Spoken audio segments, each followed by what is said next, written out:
Hi, good morning, everybody. I think people asked this question in various ways a few times back. We're learning Hilchos Shomrim, and I think when we're discussing Pshia, when we're discussing Geneva Veda, some people mentioned what happens if you're given electronic money to watch, I believe, correct?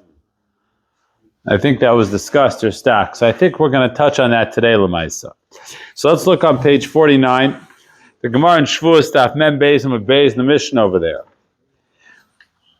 Says the Mishnah, Ve'elu Dvarem, page 49. Ve'elu Dvarem she'ein nishpam aleim. These are things that we do not take a Shavuos Hashomrim if they're put into your custody. What is a Shavuos Hashomrim? So if you're made a Shomer Chinam, someone gives you an item to watch, and you watch it for free. So if it gets stolen, you have to take a shvuah that you weren't negligent and that you didn't sholeach bal yad, you didn't misuse the item yourself. We discussed yesterday that if a person takes the item to use it, then he becomes chayev ba'onsin in a circumstance beyond his control, like any gazlan in the entire world. But there's certain things that we do not take a shvuah on them. Parenthetically, if they're stolen and witnesses catch you, you don't pay double. Okay, what are these things? So the first thing listed is avodim, is slaves. If someone steals someone else as slave, then they don't pay double when they pay back the slave. And if I give you a slave to watch and something happens to the slave, the Shomer Chinam does not take a shvuah that he didn't do anything wrong with it. We'll get to that in a minute. Vashtaros, and a document. What is meant a document? A document is a note. A document is something that represents money, but isn't in and of itself money. Now you're going to say, what about a dollar bill? A dollar bill is something that is in of itself money. Now, once upon a time, it used to represent a dollar's worth of silver. That in the theory of the thing, you could go to the bank or the government and you could extract your silver, but it was taken off what's called the gold standard some time ago. I think about a century ago. Is that correct? 1933, wasn't it? No. The gold standard was 1933. I think Nixon totally detached, right, the ability to redeem it from silver. But anyways, so that also, if I give you a document to watch and it gets lost or stolen, you're not responsible to take a shvuah that you weren't negligent or whatnot. V'hakarkos, and land. If I give you land to watch, I think this is what Mr. Kaufman over here was talking about, right? So land is compared to avodim. If you watch something from the Beis Hamikdash, the pasuk says, "Ki yitein ish el re'ehu kesef okelim lishmor." A man will give to his colleague. The Beis Hamikdash is not a colleague. It's not a colleague. And the Gemara on Mem Gimel Amud Aleph, the next Amud, brings the psukim. It's a klal prado klal. And the basic rule is that in order to have the entire subject of Shomrim apply in the full context of the psukim, it has to be something hamitaltel, something that's movable, v'gufo mamon, and in it of itself, it has value. A note does not have value in and of itself. It has value in what it represents. Is a check an example of a note? A check is an example of a note. A check has no value. It's a value in what it represents. Maybe a bank check would be different. I don't know. But a regular check has value in what it represents, unless you use the check to extract money. And the truth be told, that it may well be that any type of stock or electronic situation has value in what it represents, and it's not a davar metaltal in any event. It's not something that's movable. So let's discuss how this is codified in Shulchan Aruch over here, page 51, Siman Shin Aleph Sif Aleph. Shlosha dinim ha'amurim b'Torah b'arba'a shomrim. There are three groups of laws that are said with the four shomrim, because if you remember, there's three sets of rules. The shomer chinam, let's quickly review them. Someone who watched something for free is not responsible if it's stolen or lost. He just takes a shvuah that he wasn't negligent, it was a shal bayad. Someone who rents something or watches something for money is responsible if it's stolen or lost, but not responsible in a circumstance totally beyond your control. And a shoel is responsible for everything.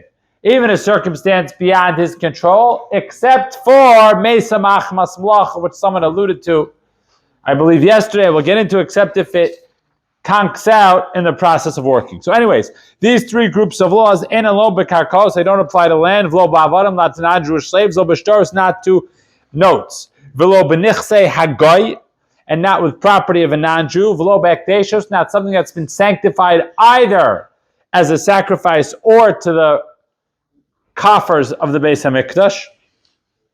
And hence, shomer chinam eino nishba, shomer chinam does not take a shvuah. No, say socher or shoel ena mishalmin. If I watch your document for money and it gets stolen, I'm not responsible to pay the value of the document. However, on page 52, umikol makom shomer socher mafsid schara shish basha shomer karai. However, if I give you a document to watch and it gets stolen, then I'm not responsible to pay you. You can't get paid for a job not done.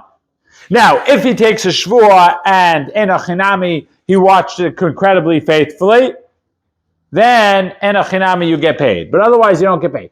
So if I appoint you to be a watchman in my home, okay, to guard my house while I go on vacation and I pay you, and the house gets burgled, I'm not going to pay you anymore.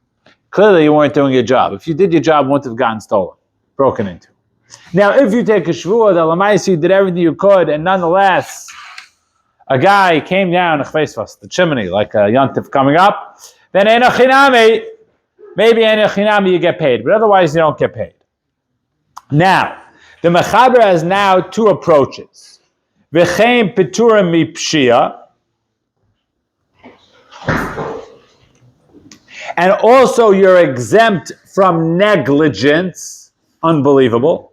V'hachi kaimelan, and that's how we paskin. V'yesh mechayvin b'pshia. And the second approach in the mechaber is that you are obligated if you are negligent. So if I pay you to watch my house while I go on vacation, and you go feed my turtle and you leave the door open, when you come out, what do we call that? Negligence. So then you are chayav. Now the Shach says that even though the Ramah says we go like the opinion that you're pater, you're exempt from negligence, we paskin your chayav for negligence. As he says, if you look on the left-hand side, I proved later on in another simon, the main point is like the Rambam, the pshia chayav, that you're chayav for negligence.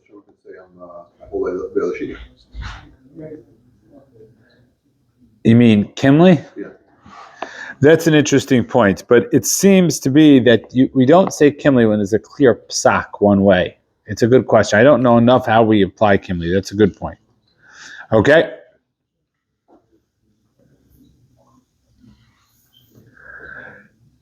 What's the logic, says the Sma, that you're chayav for negligence? Because it's like you actively damaged it. You actively caused damage.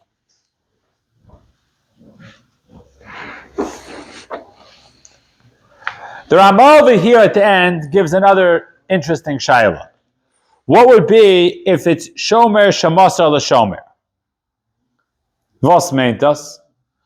I go on vacation and I ask you to watch my house. So you're pater unless you were left the door open, let's say, right? Now you don't want to watch my house, and without my knowledge, you appoint a third party to watch my house. The Ramah says that in that case you'd be chayav if something got burgled. That's worse than negligence. I appointed you to watch my house. The Gemara discusses in Shomer Shemas Lo Shomer, I trusted you, I don't trust that other guy. I don't know him. Like Mechetesi. And therefore he says, then he brings an opinion, Diesh Cholkim.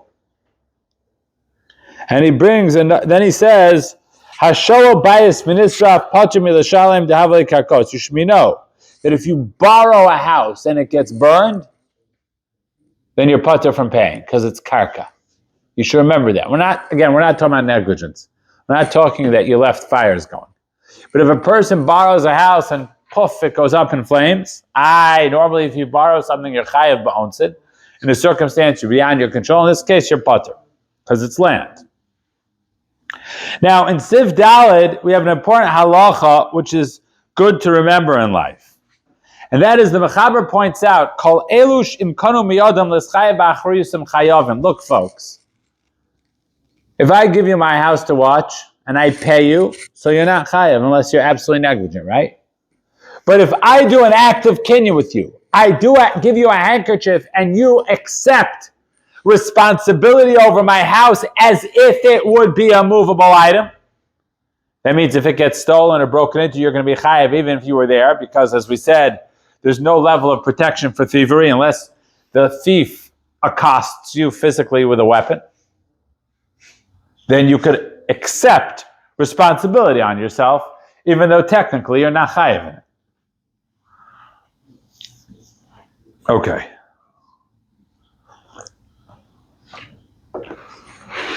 It's an important thing to remember. Then you would be chayav.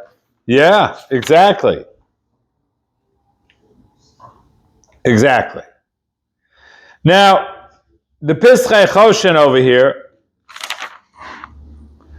goes like the first approach of the Mechaber at face value, and not like the second approach regarding negligence. Let's read it on page 54. Okay. Lo nemru dinei shomer b'karkos. We didn't say the laws of guards with land. V'lo va'avadim v'shtaros, not with slaves or documents. V'das rov ha'poskim shepater afilu b'pshia. And most poskim hold you're exempt even if you're negligent. Aval hizuk yadayim chayav fashtetzach. If you actively damage, on page 56, you're chayav.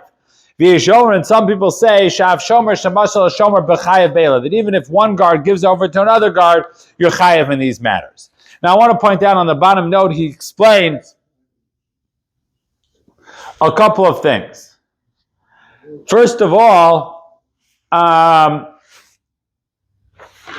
that a money is considered like kesef. Money considered like kesef. Interestingly enough, he says that over here the muchsa could say kimli that it's like shtaros. No, money today, paper money, is considered like kesef. Even though paper money has no intrinsic value, so it's not gufo mamo, okay? This may surprise everybody. Money, the truth is the same thing you could say about a coin today. Right, it has no intrinsic value. In those days, right, coins had intrinsic value. So therefore we say in the Gemara, davar metaltal v'gufo mamon, something that's movable, has intrinsic value, it has intrinsic value. The reason the dollar is worthwhile is only because it's the government of the United States of America. If the government of the United States of America went poof tomorrow, we'd all be penniless. For real.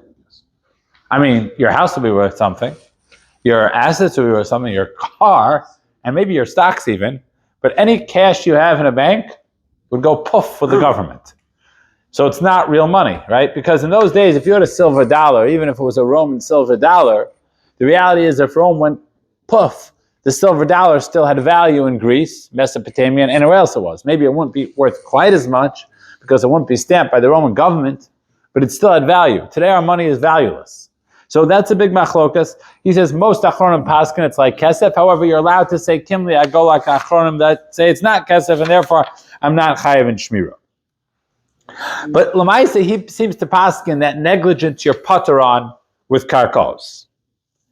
He brings on the bottom a chelkas yoav, a Shas Tshuva Sefer about 140 years ago, 130 years ago, that says the following thing. There's pshia and there's pshia. Like this. If you put an item in a house and the door is locked and the door is left open, that's causation. But there's other types of negligence which are close to mazik biyodayim. L'mashal, if you carry a pile of items of the next person, let's say, and they topple over and fall and go smash, well, you could have carried it calmly. Now, did you actively damage the item? No. But biyodayim, you created a situation that with your hands, you're causing the damage, in which case he wants to say that type of pshia is chayav. So, let's say in the context of a house. If you light a fire in a house and you leave it untended, Eina chinami, the wind blew and made the thing go up in flames. But everything, you actively lit the fire in the house. You created a dangerous situation. That's karov l'mazik b'yadayim, even though you didn't light the guy's house on fire. You leave the door open to the house and a burglar comes in, you didn't actively create a situation, you just removed something that would have protected it, in which case he wants to argue your putter and kind of say that we could sort of have a pshara, a midway between the two approaches. Okay. On page 57, the Pischei Choshen discusses this idea of public money. Okay, there's no din shmira of the property of an akum.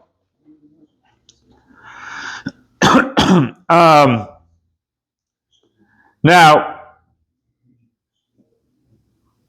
it's not so pashut that you're exempt from negligence with the property of an akum. The Shagas Aryeh holds that with property of a non-Jew, you may be exempt from hilchos shmira, but you're chayav for negligence. Then he says there's no dinei shmira with nichsei hektish. Now, you'd say, okay, we don't have nichsei hektish today, we don't have a base hektish. Well, nichsei hektish includes anything that's not re'ehu. As I said before, the pasuk says, ki yiten isha re'ehu. So the way we exclude hektish is because of re'ehu. And for that reason, we also exclude public money. Public money. So, however, it's important to understand the distinction. When you deal with tzedakah money, so if you're given tzedakah money to watch, you could say it has no din shomrim. Well, it depends. If the tzedakah money is slated for a particular poor person, then hagam, it's mammon hektish, but there is someone there at the other end that really technically gets the money.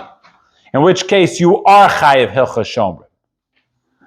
If it's tzedakah money collected for poor people in a generic sense, then there's no hilchos shomrim because there's no one to take you to beis din. It's called mamon she'ein lo tovim.